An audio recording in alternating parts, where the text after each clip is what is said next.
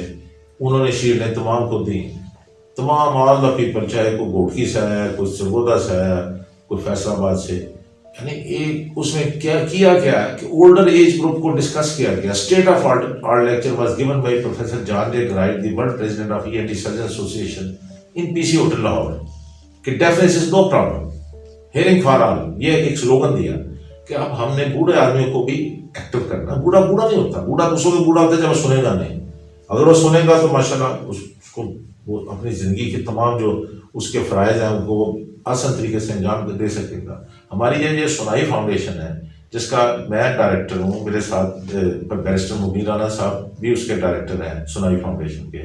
Professor تابندہ رانا ہے، وہ گائنی کی ہیڈ رہی ہیں، 17 سال as a professor King Edward university میں پڑھایا. She has got a vast experience of this obstetrics. Problem یہ ہوتا ہے کہ جب عورت پریگننٹ ہوتی ہے، پہلے تو ہے کہ میرج کاؤنسلنگ کے لیے انہوں نے زور دیا کہ جن فیملیز میں آلریڈی گونگے میرے بچے ہوں وہ تھوڑا سا ہٹ کے باہر شادی کریں. پھر اس کے بعد پراپر ان کی باقی مینجمنٹ ہے. اور سب سے بڑی بات ہے جس کے اوپر میں نے زور میں دوں گا کہ جب مجھے موقع ملا کہ میں وہ جس کو کہتے ہوتے ہیں ٹرکی میں گیا، تو ٹرکی میں بھی جو 10th ای این ٹی کانگریس تھی، آئی ریپرزینٹیڈ پاکستان ان دیٹ. انہوں نے بھی کہا کہ بڑے آدمی جو ہے 50-60 سال کا ہے، 70 سال کا ہے، اس کو آپ کوشش کریں کہ ٹھیک کر سکیں. مختلف ذریعے ہیں. چھوٹے بچوں میں تو سرجری یا کوکلی امپلانٹ کرتے ہیں، لیکن بزرگوں میں ہم کوشش کرتے ہیں کہ ان کو سرجری کی بجائے ہیئرنگ ایڈ دے کے ہم اس کو دوبارہ پھر ایک ان کی جو ہیئرنگ ہے اس کو ریسٹور کر دیں. وہ ان کے چہرے پہ رونق آ جاتی ہے، ڈپریشن دور ہو جاتا ہے، اینٹی ڈپریشن دوائیاں ان کی چھوٹ جاتی ہیں. یہ بھی میں آج آپ کو بتاتا ہوں بالکل ذمہ داری سے. جب آدمی سنے گا، ایکٹیو بھی جائے گا، کلب میں جائے، شادیوں میں جائے، فنکشن میں جائے، اپنے بچوں کے ساتھ کھیلے، تو ٹی ویژن دیکھے تو اس کی وہ ڈپریشن ختم ہو جاتی ہے. جب وہ سنتا نہیں تو وہ پھر بس ایسے میاں مٹھو کی طرح بیٹھا رہتا ہے. یہ میں آپ کو ذمہ داری سے کہتا ہوں. ہماری یہ جو سنائی فاؤنڈیشن ہے اس کے لیے کام کر رہی ہے. ہم نے جگہ جگہ کیمپ لگائے ہیں، لاہور میں بے شمار کیمپ کیے ہیں، اور مختلف جو شہر ہیں اور صوبوں میں وہاں بھی ہم لوگ گئے ہیں، ابھی بھی جائیں گے، جاتے رہیں گے. مقصد تو یہ ہے کہ سنائی فاؤنڈیشن کا مین مقصد یہ ہے، نمبر 1 پہلے اویئرنیس دینا. علاج بعد کی بات ہے، لوگوں میں اویئرنیس دیں تاکہ لوگ بہرے ہوں ہی نہ. یہ جو بے جا دوائیوں کا استعمال ہے نا، اینٹی بایوٹکس کا، اس سے کان بہرے ہو جاتے ہیں. اس خاص طور پر جو ٹی بی کے ادویات ہیں اور کنین وغیرہ، they are very much notorious. اس سے نرو ڈیفنس ہو جاتی ہے، سننا بند ہو جاتا ہے. میرے پاس پرسوں بھی پارپٹن سے ایک پیشنٹ آیا تھا کہ جی میں نے ٹی بی ہو گئی سی، میں ٹی بی دی دوائیاں کھا لی، پہلے کو ٹیکے لوائے تو بس سننا ہی بند ہو گیا. دوسرا مریض میرے پاس لسبیلا سے تھا. تیسرا مریض میرے پاس گوادر سے تھا. پھر ٹھٹھا سے بھی مریض آیا. وہ سارے کیونکہ جہاں جہاں بھی ٹی بی ہے، ابھی چل رہی ہے، ٹی بی ختم نہیں ہوئی. ٹی بی کی جو دوائیاں کھاتے ہیں تو they should be very careful. یہ میں آپ کو فیکٹ بتاتا ہوں. اس کے بعد پھر کیا ہوتا ہے جی، وہ ٹی بی سے ٹھیک ہو گیا، وہ سننا ہی بند ہو گیا. جب سننا بند ہو جاتا ہے تو پھر بندہ ڈپریشن کا شکار ہو جاتا ہے. اس کے لیے میں یہی کہوں گا کہ ہماری جو سنائی فاؤنڈیشن ہے، اللہ کی مہربانی سے ہم یہ دیکھ سکتے ہیں. ابھی یہ 3 مارچ کو ہمارا ایک عالمی ڈے ہوتا ہے،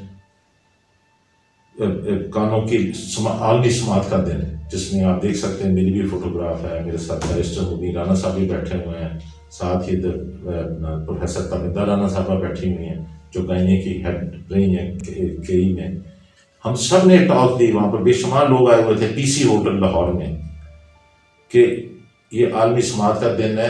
ہم نے اس سال کے اندر کیا کرنا ہے، انشاءاللہ ہم کیمپ بھی لگائیں گے، فری ہیئرنگ ایڈ بھی دیں گے ٹو دی پاسبل ایکسٹینٹ. یہ نہیں کہتے کہ ہر بندے کو ہم دے سکتے ہیں، وہ تو پاسبل نہیں ہے، لیکن ٹو دی پاسبل ایکسٹینٹ جتنا کوئی کر سکے انسان کو حصہ ڈالنا چاہیے. جیسے ایک نعرہ تھا ایجوکیشن فار آل، اسی طرح مجھے بھی ملائیشیا میں یہ دیکھ سکتے ہیں، میری انگلش نیوز پیپر میں آیا ہوا ہے کہ doctor Rasool Allah Rana accept the challenge for Pakistan. یعنی پاکستان میں پہلی دفعہ اس چیز کو ہیئرنگ فار آل کے اوپر میں نے کام کیا ہے، اور اللہ کی مہربانی سے آپ دیکھ سکتے ہیں یہ میری امریکہ میں نیو یارک میں بھی میں نے ریپرزینٹ کیا پاکستان کو، وہاں پر بلکہ انہوں نے سننے کے ساتھ کانوں میں بعض اوقات شور کا بڑا مرض ہے، وہ شور والے مسئلے مسائل بھی جو ہے نا اولڈ ایج میں بہت ہے، تو اس کے لیے میں نے وزٹ کیا the tinnitus and balance clinic New York. انہوں نے مجھے ایک چھوٹی سی ماسکنگ ڈیوائس بتائی جو میں نے اب آ کے لگائی ہے 3-4 سالوں سے، تو 10 میں سے 6-7 مریض ٹھیک ہو جاتے ہیں 70%. یعنی وہ جو ادروائز کوئی خاص اس کا تسلی بخش علاج نہیں ہے ٹنائٹس کا، کوئی خاص کہہ کہ یہ دوائی دے دی تو وہ ٹھیک ہو گیا، تو البتہ اس کے ساتھ میں نے دیکھا ہے کہ اس کا کوئی سائیڈ افیکٹ ہے، یہ ماسکنگ ڈیوائس سے مریض کی زندگی بہتر ہو جاتی ہے.